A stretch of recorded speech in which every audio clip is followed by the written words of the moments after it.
Sisi tuna kauli mbiu ambayo tunasema Urambo ni familia moja, na kwa kuwa msingi wa Kaliwa na Urambo bado ni familia moja, naomba tuendelee kuwa familia moja. Na hichi ambacho kimetokea hapa Kaliwa kwa kuunganisha halmashauri zetu mbili katika mafunzo ya waheshimiwa madiwani kinasadifu kabisa kwamba sisi kimsingi na kispirit bado ni wamoja zaidi.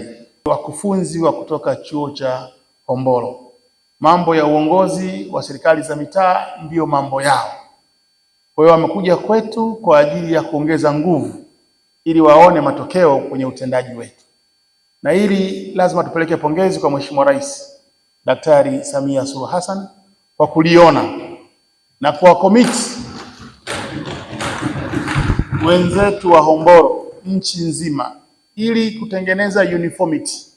Matokeo tunayotaka ni ya pamoja ya kitaifa, na ndio maana tumetumia wenzetu wa chuo cha Hombolo na sio mwingine yeyote mwenye maarifa na masuala ya serikali za mitaa.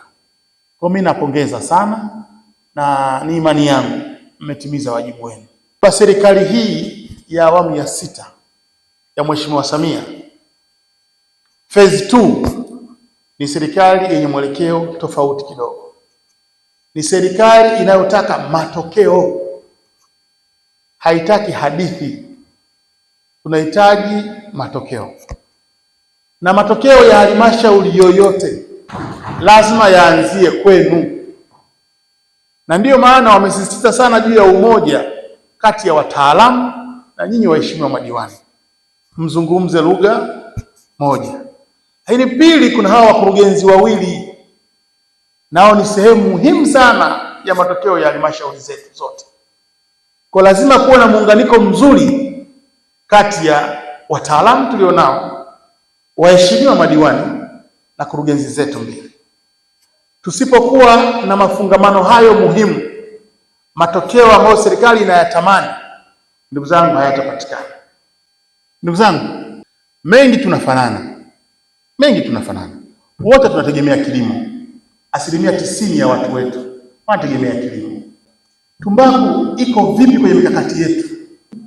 Malipo yakoje? Wakulima wetu wanatija, hawana tija? Haya ni mambo lazima tukubaliane. Mimi na mwenzangu tulishakaa na baadhi ya mikakati tuliweka ya pamoja ya kudhibiti utoroshaji, na tumelifanya vizuri hilo, na mwaka huu umeona kidogo mambo yalikwenda vizuri na uzalishaji ulikuwa ni mkubwa na kila mara palipata tija ya kueleweka. Tunapokwenda kwenye miradi huko, ndugu zangu, lazima tukasimamia 20% ya miradi. Tuwe kitu kimoja.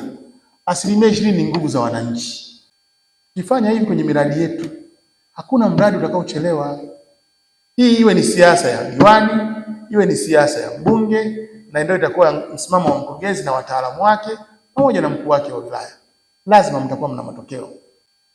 Kwa mimi ni waombeni waheshimiwa madiwani wa Kaliwa na Urambo, mafungamano haya yana tija kubwa sana, na mimi naamini mafunzo haya yametuweka mahala pazuri. Hata wenzetu wa Hombolo na wao watapimwa kwa matokeo ya kazi zitakazokuwa zinaonekana kwenye wilaya zetu.